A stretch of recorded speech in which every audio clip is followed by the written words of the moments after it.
आप देख रहे हैं सी न्यूज़ के न्यूज़ बुलेटिन में आपका स्वागत है और आइए अब नजर डालते हैं इस वक्त की बड़ी खबरों पर। आगरा शहर में खाली प्लॉट और नगर निगम की जमीन पर कूड़ा डालने वालों पर नगर निगम शिकंजा कस रहा है, जहां कूड़ा और गंदगी को साफ करने के लिए कई टीमों द्वारा ये अभियान चलाया जा रहा है। वहीं कूड़ा डालने वालों का डिजिटल चालान किया जाएगा। बता दें 30 मशीनों के द्वारा ये चालान काटे जाएंगे। वहीं नगर आयुक्त निखिल फुंडे की कूड़ा डालने वालों को सख्त चेतावनी दी गई है।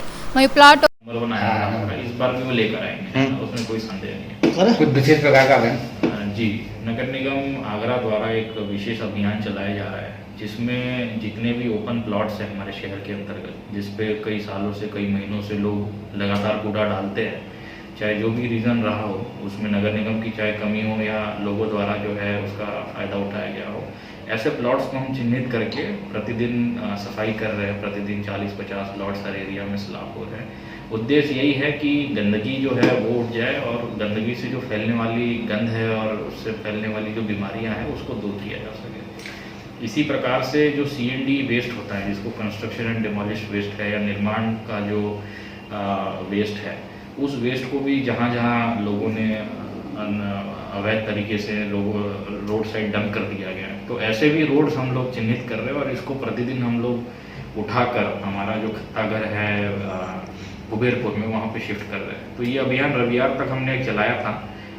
बहुत बड़े स्केल पे इस अभियान को चलाया जा रहा है और मुझे लगता है कि इससे काफ़ी सफाई जो है शहर में दिखाई देगी। और इसी का जो तीसरा पहलू है वो ये है कि क्योंकि अभी डेंगू का सीजन है, तो जितनी भी ओपन वाटर बॉडीज़ है, तो जिलाधिकारी महोदय के निर्देश के अनुसार हम लोग ऐसी बॉडीज़ चिन्हित कर रहे हैं और ये इंश्योर कर रहे हैं कि उसमें मच्छर जो है या उसके लार्वा जो है पनपने ना पाए। और ऐसे प्लॉट्स है जहाँ पर पानी सड़ चुका है या है, तो ऐसे प्लॉट्स को भी हम लोग चिन्हित करके साफ करें। जो लोग गंदगी डालते हैं क्या उनके खिलाफ भी कुछ कार्रवाई की जाएगी? जी हाँ, जो गंदगी करते हैं उसके खिलाफ भी कार्रवाई की जाएगी। इनफैक्ट हम लोगों ने यहाँ एक्सिस बैंक के साथ टाई अप किया है और 30 मशीन्स जो है हैंडल्ड मशीन्स, ये हम लोग हमारे सफाई इंस्पेक्टर्स को दिलवा रहे हैं, जो स्पॉट फाइन करेगी। वहीं पर अगर उनको कहीं भी दिखता है किसी ने कूड़ा किया फेंका हुआ है या वो फेंकने के हैं या थूकने वाले हैं, उसी मशीन से फोटो खींच के तत्काल वहीं पे उनका चालान कट के वहाँ पेमेंट किया जा सकता है। लोगों का मानना है इस विषय पे, अगर डोर टू डोर प्रॉपर कूड़ा कलेक्शन हो तो वो व्यक्ति क्यों जाएगा वहाँ? जी, मैं इसमें बताना चाहूँगा कि देखिए, जैसा आप जानते हैं कि डोर टू डोर कलेक्शन अभी भी चल रहा है, जो नगर निगम अपने संसाधनों से कर रहा है। तो यदि कहीं पर कोई गैप हो तो हमारे जो भी नंबर्स है उस पर आप लोग कॉल करके बताएं, हम लोग व्यवस्था करेंगे कि आपके घर से कूड़ा उठे। परंतु अगर आप किसी के प्लॉट पे कूड़ा डाल रहे हैं तो वो एक तरीके से आपको भी बीमार कर रहा है, आपको नहीं पता चल रहा है वो डायरेक्टली कैसे वो समाज को भी नुकसान कर रहा है और आपके एरिया की जो एक अच्छा माहौल है उससे वो भी खराब होता है। और नगर निगम खाली बड़े प्लॉटों में और नगर निगम की जमीन पर कूड़ा डालने वालों के खिलाफ शिकंजा कसने जा रहा है। नगर आयुक्त ने साफ और स्पष्ट शब्दों में कह दिया है कि अगर खाली पड़ी जमीन और प्लॉटों में कूड़ा डाला गया तो उनके खिलाफ डिजिटल चालान किए जाएंगे। निरंतर अभियान चलाया जा रहा है और चेकिंग की जा रही है। अपने साथी जितेंद्र चहार के साथ अनुज उपाध्याय, सी न्यूज़ भारत, आगरा। आगरा से सी न्यूज़ संवाददाता अनुज उपाध्याय की रिपोर्ट। आगामी विधानसभा चुनाव को लेकर हसनपुर विधानसभा के हसनपुर प्रखंड अंतर्गत अहिलवार पंचायत के आम जनताओं ने बेबाकी से अपनी राय रखी।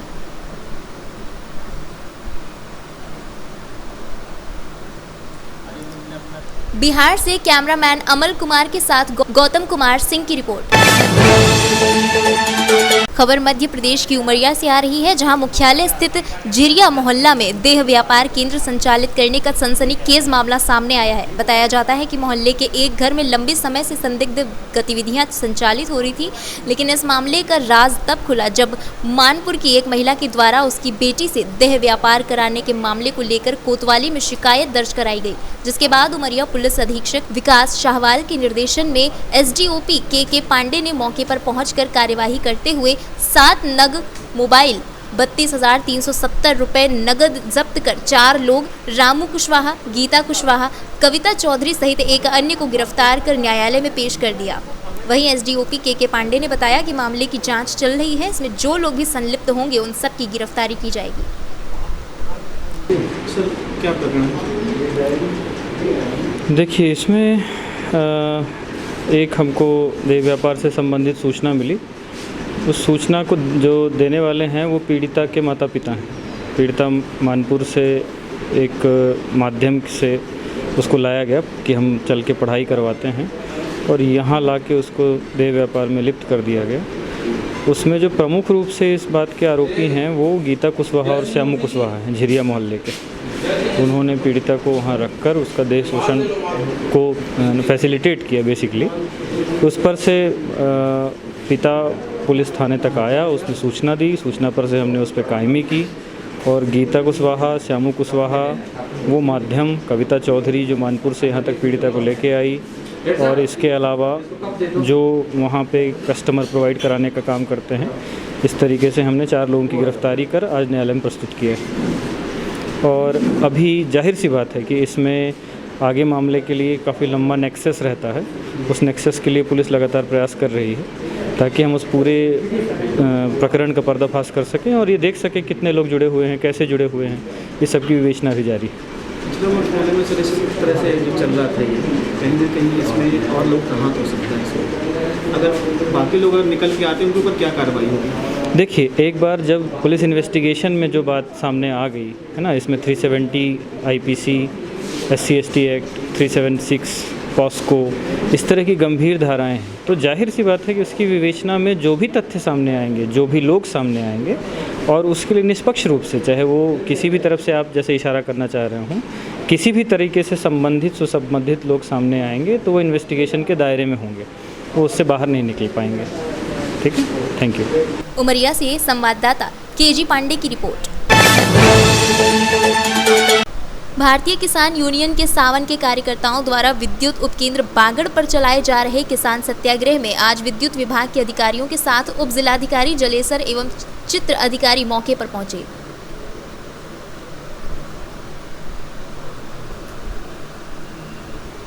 एटा से संवाददाता राघवेंद्र अगरिया की रिपोर्ट। दुमका महिष खला मुख्य सड़क पर रानीश्वर थाना प्रभारी गगन कुमार मिश्रा ने बताया कि 3 बालू लदा ट्रैक्टर जब्त किया गया है। इसकी सूचना खनन विभाग को कानूनी कार्रवाई के भेज दिया गया है, जो कि NGT का नियम का उल्लंघन कर रहा है। दुमका जिले के रानीश्वर प्रखंड में बालू माफिया बालू मायूराक्षी नदी से उठाने में समक्ष होते ही हैं।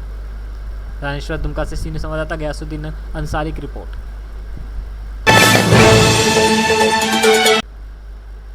एटा के पंडित दीनदयाल उपाध्याय की जयंती कस्बा वागड़ में भारतीय जनता पार्टी के कार्यकर्ताओं द्वारा मनाई गई। बाईपास रोड स्थित सरस्वती विद्या मंदिर के पास पंडित दीनदयाल उपाध्याय की प्रतिमा पर भाजपाइयों के द्वारा माल्यार्पण किया गया, जिसमें सभी भाजपाइयों के द्वारा पंडित दीनदयाल उपाध्याय के पद चिन्हों पर चलने का प्रण लिया गया। वहीं इस मौके पर भारतीय जनता पार्टी के मंडल अध्यक्ष नवीन कुमार दीक्षित, मंडल उपाध्यक्ष रविंद्र कुमार वार्ष्णे, पूर्व मंडल अध्यक्ष धर्मेंद्र पाल सिंह राजू, नगर पंचायत नवागढ़ के चेयरमैन महेश पाल सिंह, सांसद रामशंकर कठेरिया के प्रतिनिधि रहे राजेश सिंह सरानी, सभासद अतुल कुमार वार्ष्णे, वीरपाल लाखा, मेघराज सिंह, संतोष पाल सिंह, दिनेश लोधी, बंटू कठरिया, पूर्व प्रचारक चोखे लाल गुप्ता सहित सभी भाजपाई मौजूद रहे। एटा से सीनियर संवाददाता राघवेंद्र अगरिया की रिपोर्ट। भारतीय किसान यूनियन ने केंद्र सरकार द्वारा 5 जून को लाए गए किसान अध्यादेश लागू करने को लेकर नगर में रैली निकालकर धरना प्रदर्शन करते हुए चक्का जाम किया। झांसी इलाहाबाद राष्ट्रीय राजमार्ग पर किए गए चक्का जाम से अम्बेडकर नगर तिराहे पर दोनों ओर वाहनों की कतार लग गई। पुलिस ने दोनों ओर के अन्य चौराहों पर भी वाहन रोकने की व्यवस्था की थी। भारतीय किसान यूनियन के जिला अध्यक्ष कमलेश लंबरदार के नेतृत्व में आयोजित धरना प्रदर्शन चक्का जाम में उप जिलाधिकारी अंकुश श्रीवास्तव को दिए गए ज्ञापन में बताया गया कि किसान यूनियन उक्त अध्यादेश को कंपनी राज के रूप में देख रही है और संघीय ढांचे का उल्लंघन है। इस अध्यादेश से किसान कंपनी के बंधुआ मजदूरों बनकर रह जाएंगे। ईस्ट इंडिया कंपनी के अनाज भंडारण के कारण 40 लाख लोग भूखे मर गए थे। धरना प्रदर्शन चक्का जाम में शामिल किसान उक्त किसान विरोधी अध्यादेश को वापस लिए जाने की मांग कर रहे थे। किसानों का धरना लगभग 1 घंटे तक चला। सरकार ने कृषि विधेयक बिल पास किया है, इससे आप लोग कितने संतुष्ट हैं? उसके बाद क्या विरोध है? हम लोग बिल्कुल संतुष्ट नहीं है, सरासर अन्याय है। जैसे न्यूनतम रेट भी उनने जो बढ़ाए हुए हैं, हम लोग चाहते हैं कि वो धरातल पे उतरे, केवल पेपर में न चले, क्योंकि इनके जो भी कागज चल रहे हैं वो कागजी काम हो रहे हैं, धरातल पे कुछ नहीं हो रहा है। जो रेट बढ़ाए गए, हम चाहते हैं कि मंडियों में भी रेट लिए जाएँ, फिर सीधे छुट्टा कर दिए जाए रेट। ये ना हो कि हमारे पास 2 क्विंटल गेहूँ है, हम देश में विदेश थोड़ी जाएंगे, हम ट्रेन से थोड़ी यात्रा करके कहीं जाएंगे। जैसे वो कहते किसान ट्रेन चला दी गई है, तो उससे किसान को लाभ होने वाला नहीं है। किसान को लाभ होने वाला वो है कि आ करके हम लोगों के रेट क्लियर हो। ये ना हो कि सरकारी रेट रहेंगे, सरकारी रेट के बाद उनका प्रतिबंध रहेगा कि झांसी जिले में 10,000 क्विंटल गेहूँ खरीदा जाएगा, तो हम लोगों के पास 100,000 क्विंटल गेहूँ है, तो वो कैसे खरीदेंगे। उन रेटों को धरातल पे किया जाए, उस रेट के अनुसार खरीद की जाए। हम ये चाहते हैं। हमारे यहाँ झांसी जिले में बीमा किसान ने दे दिया गया, इसके बावजूद भी बीमा का पैसा नहीं दिया गया है। यहाँ पर हम लोगों को आश्वासन दिया गया था, माननीय उमा भारती जी जब सांसद बनी थी, कि यहाँ पर केंद्र बेतवा लिंक परियोजना चालू किया जाएगा, किसानों को हर खेत तक पानी दिया जाएगा, जो आज तक भी कागजों में चल रहा है। हम लोग कहाँ तक आश्वासन का साइन करें। आज आप लोगों द्वारा जो प्रदर्शन किया गया है, अगर ये मांगे नहीं होती तब क्या किया जाएगा? अगर मांगे नहीं होती तो हम लोग धरातल पे हम लोग आंदोलन करेंगे, वो बहुत बड़ा आंदोलन करेंगे। हर किसान हर रोड पे जाम करेगा, वो तहसीलें और सारी चक्का जाम होगा। किस मांगों को लेके कर रही हैं? ये प्रदर्शन कर रहे हैं, महिलाओं की जो समस्या है उस समस्या का समाधान नहीं हो रहा है जी।